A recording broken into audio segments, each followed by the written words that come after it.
روس نے یوکرین کے باغی علاقوں کو آزاد ریاست تسلیم کر لیا ہے۔ روسی صدر پیوٹن نے اس حوالے سے دستخط کر دیے ہیں۔ قوم سے خطاب میں کہا یوکرین روسی سلطنت کا حصہ تھا۔ روسی صدر کے اعلان کے بعد ڈونیٹسک اور ڈونباس میں جشن منایا گیا۔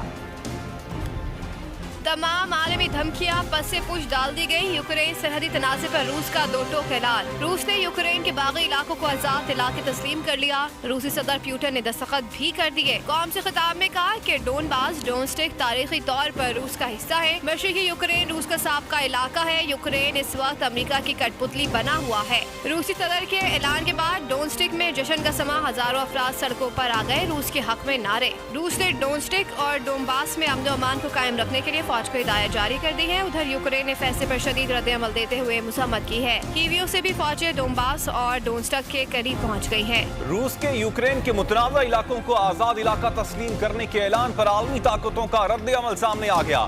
امریکہ، برطانیہ، اقوام متحدہ، یورپی یونین نے روسی اقدام کی شدید الفاظ میں مذمت کر دی۔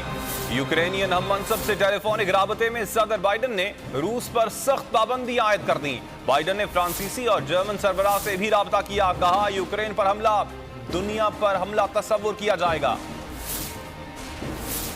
روسی فیصلے پر امریکہ نے شدید تشویش ظاہر کر دی۔ بائیڈن نے یورپی ممالک سے رابطے تیز کرنے کا فیصلہ کر لیا۔ امریکی صدر نے ہنگامی طور پر یوکرینی ہم منصب سے ٹیلی فونک رابطہ کیا۔ دونوں رہنماؤں نے موجودہ صورتحال پر تبادلہ خیال کیا۔ امریکی صدر نے ڈونسٹک اور لوہانسک پر اقتصادی پابندیاں عائد کر دیں۔ یوکرینین صدر ولادیمیر زیلنسکی نے کہا کہ روس سے گھبرانے والے نہیں، مقابلہ کریں گے۔ اقوام متحدہ کے سیکرٹری جنرل اینٹونیو گٹریس اور یورپی یونین نے بھی روس پر معاشی پابندیوں کا اندیا دے دیا۔ برطانیہ نے بھی روسی اقدام کی شدید الفاظ میں مذمت کی ہے۔ بورس جانسن نے کہا کہ روسی اقدام عالمی قوانین کے خلاف ورزی ہے۔ فرانس نے بھی عالمی طاقتوں سے روس پر سخت پابندی عائد کرنے کا مطالبہ کر دیا۔